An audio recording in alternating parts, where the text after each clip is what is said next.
le premier pays francophone à cause des richesses, parce que la Guinée, on dit que c'est un scandale biologique, mais la Guinée en même temps un scandale agricole, parce qu'aujourd'hui la Guinée aurait dû être un grand pays exportateur de riz et de céréales. Nous sommes déterminés à ce que la Guinée prenne cette place que Dieu nous a donnée, et afin que nous devenions rapidement un pays émergent. C'est pourquoi nous essayons de développer des relations le maximum avec un certain nombre de pays, surtout les pays du Sud, parce que nous voulons renforcer la coopération Sud-Sud. Nous avons eu l'occasion hier d'avoir une longue discussion avec Madame le Premier ministre et de signer des accords de coopération dans tous les domaines, afin de favoriser non seulement le rapport entre les deux pays, mais aussi entre les entreprises privées.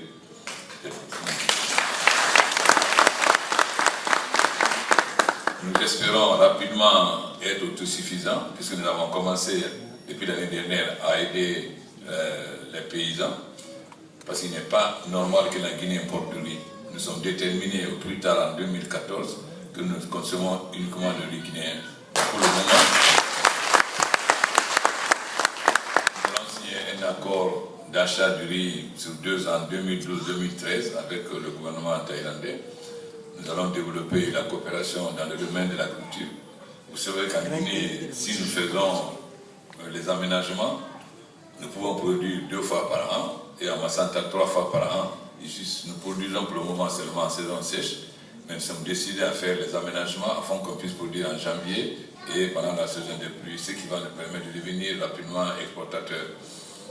Nous avons aussi vu le développement de l'agro-industrie, mais aussi surtout l'élevage. Vous savez que la Guinée est un grand pays d'élevage.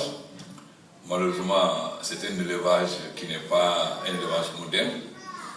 Nous organisons des journées nationales. Nous avons une journée nationale avec les paysans. Nous avons eu aussi une journée nationale avec les éleveurs. Notre problème, c'est d'amener les éleveurs à changer leur méthode.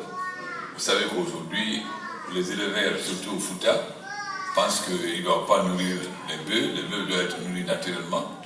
Ce qui fait qu'il y a la divagation des bœufs et ce qui crée le problème entre les éleveurs et les paysans, ce qui entraîne parfois des morts. Donc nous sommes en train de mener une politique d'éducation pour que les éleveurs acceptent d'utiliser l'alimentation de bétail, et deuxièmement qu'ils acceptent de parquer avec les fils de fer barbelés, ce qui va diminuer le vol de bétail, parce qu'il paraît que les bars de Massy sont très spécialisés dans le vol de bétail. Donc nous sommes en train de faire l'éducation, parce qu'au Fouta, les éleveurs élèvent la vache comme son enfant. La vache, il dit le nom, mais ça c'est pas très, très économique. Et deuxièmement, nos bœufs sont maigres, ils pèsent à peine 200 kg, alors qu'avec l'alimentation de bétail, on peut arriver facilement à 500 kg. Donc nous sommes en train de leur faire comprendre que si vous dépensez 100 000 francs pour l'alimentation de bétail, bien sûr vous dépensez 100 000 francs, mais votre bœuf, au lieu de faire 200 kg, va faire 500 kg. Nous voulons aussi développer la pisciculture, parce que nous avons une mer très riche en poissons, mais nous pouvons beaucoup développer la pisciculture. Aussi, vous savez, on a des crevettes, on a des gambas tellement gros qu'on les appelle commando. Donc, nous avons essayé d'avoir avec la Thaïlande la coopération à la fois dans la recherche agronomique, en faisant venir nos techniciens ici, mais aussi en faisant venir des techniciens thaïlandais chez nous, dans le domaine de l'agriculture, de l'agro-industrie, de la pisciculture, mais aussi de l'élevage des crevettes. Nous sommes donc très heureux de voir qu'il y a une grande communauté guinéenne ici. Je ne sais pas exactement pour quelle raison on a révoqué le consul honoraire. Je vais voir ça avec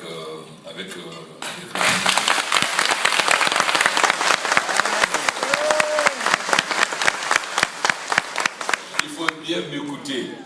J'ai dit, je vais voir avec le ministre des Affaires étrangères si il n'y a vraiment aucune raison de le révoquer et que vous êtes pour, mais il faut que je sache pourquoi on l'a révoqué. Donc laissez-moi mener des enquêtes. C'est votre volonté, mais laissez-moi aussi mener des enquêtes. S'il n'y a aucun problème, ça sera un plaisir pour nous de le rétablir. Mais mieux, nous avons demandé au Premier ministre l'échange d'ambassadeurs. Pour le moment, c'est l'ambassadeur de Thaïlande au Sénégal qui est l'ambassadeur en Guinée et notre ambassadeur en Malaisie. Mais nous avons demandé que nous ouvrons réciproquement des ambassades, une ambassade de Thaïlande en Guinée, une ambassade guinéenne en Thaïlande. Donc nous allons... Mais il faut que vous aussi, vous suivez la Nouvelle-Guinée. Moi, si j'ai été élu, c'est d'abord grâce aux femmes. Donc ce n'est pas normal. Mais j'ai dit aux femmes que le pouvoir, ça ne se donne pas, ça se prend. Si vous attendez que les hommes vous donnent votre place, vous n'aurez jamais votre place. Alors il faut vous battre pour avoir votre place. Mais ce qui est le plus important aujourd'hui, c'est l'unité nationale. Ce qui a mis la Guinée en retard, c'est les questions ethniques. Mais vous êtes ici. Si demain, je ne le souhaite pas, on dit qu'on va expulser les Guinéens, or ça va se demander qui est du Fouta, qui est de la Guinée, qui est de la basse Guinée ou de la forêt, on va se poser la question. On va se demander d'où vous êtes Guinéen. Donc le phénomène le plus important, si nous devons développer la Guinée, c'est vraiment de combattre l'ethnocentrisme et de se donner la main. Je dis souvent que la Guinée, c'est comme une voiture à 4 roues. Mais si vous enlevez une roue, la voiture ne peut plus marcher. Et je dis souvent aux sages, mon souhait c'est que demain, quand je nomme un cadre, qu'on ne se demande pas s'il est peu de Malinké, Guézé ou Thomas, mais s'il est cadre compétent. C'est ça qui nous tue. Chaque fois que vous faites un gouvernement de demande, on se demande il y a combien de peuples, combien de Malinké, combien de Soussous, combien de forestiers. Mais ça ne fait pas avancer un pays. C'est pourquoi je suis en train d'instaurer le système de concours. Nous venons de faire passer un concours, il y a eu 2000 candidats, il y a 500 qui ont été admis. S'il y a des concours, je nomme ceux qui ont gagné. S'il y a 20 peuples, 20 Malinké, 20 Soussous, 20 forestiers, ce n'est pas mon problème. Mais si on veut développer le pays, il faut vraiment qu'on nomme les cadres compétents, comme on dit l'homme qu'il faut à la place qu'il faut.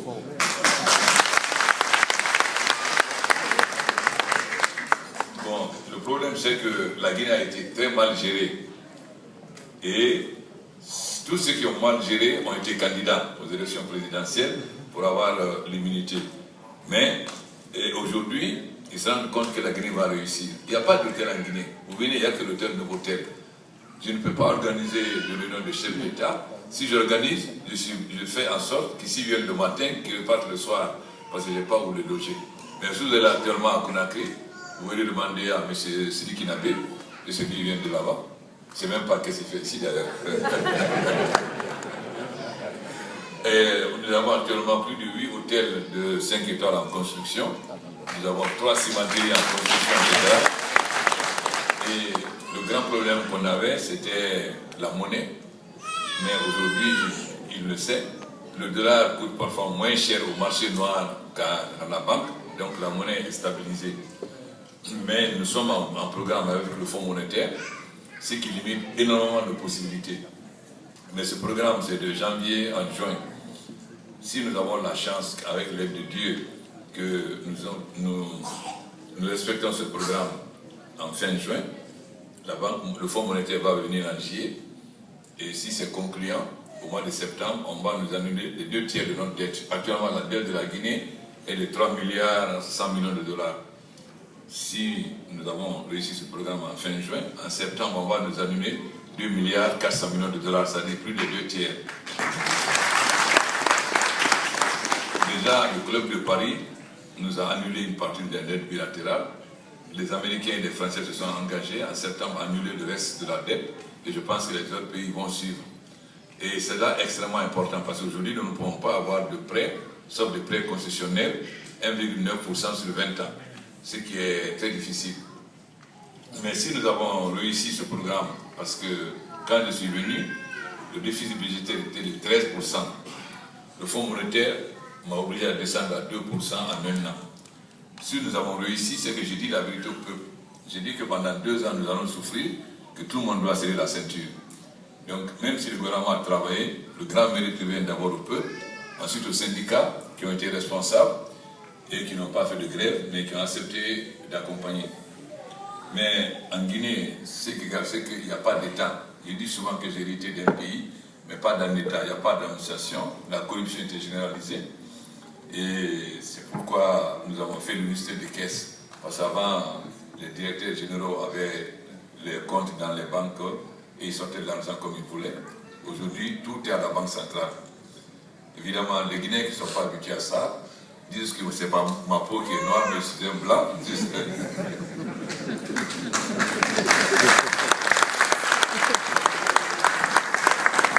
Alors on dit que les billets de 10 000, Conté c'était 5 000, les militaires c'était 10 000, Alpha Condé c'est des billets de 500 francs. Donc, je crois que nos frères griots c'est un peu mécontent parce qu'avant ils avaient reçu des billets de 10 000, mais aujourd'hui c'est des billets de 500. Mais c'est à ce prix-là que nous pouvons développer la Guinée. Parce que si on ne règle pas les problèmes macroéconomiques, on ne peut pas régler les autres problèmes. Donc pour le moment, la population ne bénéficie pas encore du changement parce qu'il faut sortir de là. Donc on ne va pas encore dans le panier de la ménagère. Mais avec l'appui que nous apportons à l'agriculture, nous achetons l'engrais à 300 000 et nous vendons le paysan à 125 000. Nous achetons et directement livré. Cette année, nous avons envoyé des tracteurs dans toutes les préfectures. Même là, vous avez par exemple Mali, où nous avons une très grande plaine, mais c'est les Maliens qui viennent cultiver, et non pas, je parle de Mali et Mbéré. Maintenant, nous avons décidé d'installer des jeunes là-bas avec des tracteurs. Tout il y a des très grandes plaines. Vous savez, les gens croient qu'on ne peut pas cultiver du riz au Fouta, mais il y a des très grandes plaines. On peut cultiver du riz au Fouta, on a commencé à cultiver du riz. Ce n'est pas seulement en French Guinée, en Basse-Guinée. En 1957, la Guinée exportait 200 000 tonnes de bananes, 40 000 tonnes d'ananas, 40 000 tonnes de café. Nous étions le premier producteur d'ananas. L'ananas de Côte d'Ivoire vient de Guinée. Aujourd'hui, nous n'exportons rien. Donc nous sommes décidés non seulement à développer la culture du riz, mais aussi la culture des produits, des fruits, mais aussi les produits pérennes, c'est-à-dire le palmier à huile et les verres. Nous avons la chance que la Guinée a 4 régions et sur le plan agricole, nous pouvons produire toutes sortes de fruits au Fouta. On peut produire des pommes, des raisins, etc. Sur le plan du tourisme, nous avons la mer comme le Sénégal, donc les plages. Nous avons la forêt comme la Côte d'Ivoire. Nous avons la savane comme le Mali. Mais nous avons en plus, par rapport aux autres pays d'Afrique de l'Ouest, quelque chose qui n'existe qu'au Kenya, c'est-à-dire les hauts plateaux du Fouta. Vous savez très bien que pendant la période coloniale, lorsque les Blancs étaient malades, c'est à Dalaba qui venaient faire leur convalescence. Dalaba, la température descend jusqu'à 4. Il y avait des bungalows qui existaient. Nous allons rénover ces bungalows et en construire d'autres pour développer le tourisme. Comme j'ai dit ici, la Guinée c'était la belle au bois dormant. Elle était belle mais elle dormait. Maintenant nous sommes réveillés et nous voulons aller à pas de géant. Donc vous devez être les ambassadeurs de la Guinée. Vous devez expliquer la situation dans la Guinée pour encourager nos amis thaïlandais à venir investir en Guinée. Vous-même, vous devez vous tourner vers la Guinée. Nous n'avons pas de cadre. Les cadres sont corrompus. Et dernièrement, nous avons eu un scandale où ils ont imité la signature du ministre des Finances pour sortir 13 milliards. Heureusement, nous avons pu bloquer. Évidemment, ils sont en prison et ils sont bloqués. Et nous avons décidé donc de lancer les audits, mais aussi les audits qui avaient été faits avant. Nous avons aussi décidé d'envoyer tout le monde à la justice.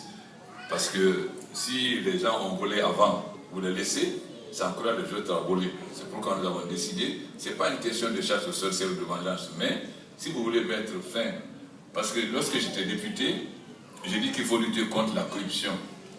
Le ministre de l'époque, Elhadji Camara, a dit, Alpha, on ne peut pas lutter contre la corruption. Si Konaté a été ministre, il a 10 villas, je ne sais pas combien de voitures. Si Diallo devient ministre, on va lui dire, si tu n'es pas un maudit, fais comme Konaté. J'ai dit non. Si Konaté qui avait 10 villas, 10 véhicules, on l'avait mis en prison, saisi ses biens, quand Diallo va venir, on va lui dire, ne fais pas honte à ta famille comme Konaté a fait honte à la famille. C'est